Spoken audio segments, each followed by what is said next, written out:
So, this is part 2 of this video series about analog versus digital mastering, and I just wanted to read you this part of the book and we can talk about it. So, first of all, who is this guy? This guy is Adam Ayan, and he's a Grammy Award winning mastering engineer. Won multiple Grammy Awards, multiple Latin Grammy Awards, and also the normal Grammy. And he's a really good mastering engineer. So the part that I find very interesting is on page 13 of the book. Yeah, exactly here. So I'm gonna start here. Let's maybe start with this one. So the interviewer asks, so you said that you're mostly digital now. Do you have any bits of outboard gear that you're still using nonetheless somewhat regularly? And he answers, not really. No. I do have a couple of TC devices that occasionally I'll go into for various things, and I have some multifunctional devices, like the System 6000 or, believe it or not, the Finalizer.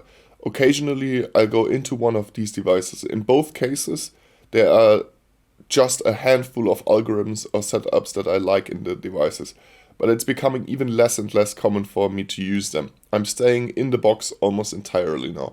It's almost unbelievable that that's become the case, and I feel like I'm getting better results that way. This is a Grammy Award winning mastering engineer, okay? Like, not to confuse with your neighborhood mastering engineer who sells you your masters because he bought a replica of a hardware EQ or something like that. The interviewer now answers, me too. And that's also very interesting. The guy who's writing the book about mastering says the same. Me too. Ah yeah, isn't that interesting? For many years, I felt like using analog was a really important part of my signal path. Sorry.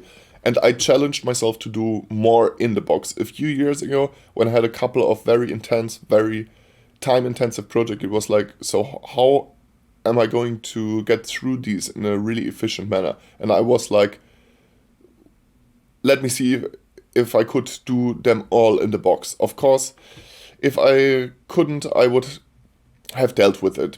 So in the box, obviously, he's referring for like digital-only chains. But I realized at that point that everything in the box had become so good, and subsequent to those projects, I found that anytime I was going out of the box, I was getting lesser results than I used to. I think that some folks really like analog gear, and I think there is still some mythology around it. But I am definitely a convert to digital. And this is also a very interesting point that he talks about there. And this point is that it's a lot about mythology and what I call esoteric thinking in music production or mastering. And this is really true. Those people are strong believers in their gear because they paid thousands of euros for it, so it must be better than this 150 euro Waves plugin or whatever company it is from. And that's obviously superstitious. It's not how things are working. Yeah, this is a very interesting part of this book.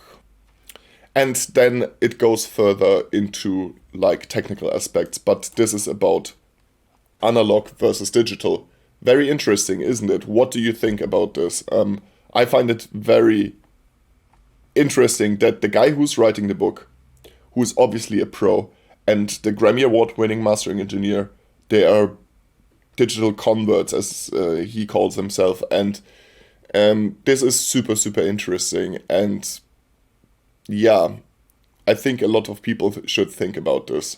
I mean, not that you shouldn't use your analog gear, go for it, but don't believe that it's some magic tool or something like that. That's not what analog gear is. And nowadays, there is hardly any advantages to working outside of the box in mastering. For me, it's different with synthesizers, and I think for many people it is, but that's a whole different game. That's production. Let me know what you think in the comment section below. If you haven't already and you're interested in mastering and audio in general, then this is a good place. Subscribe to the channel and ring that bell. And also head over to our website, instinct-learning.com. I see you guys soon. Bye-bye.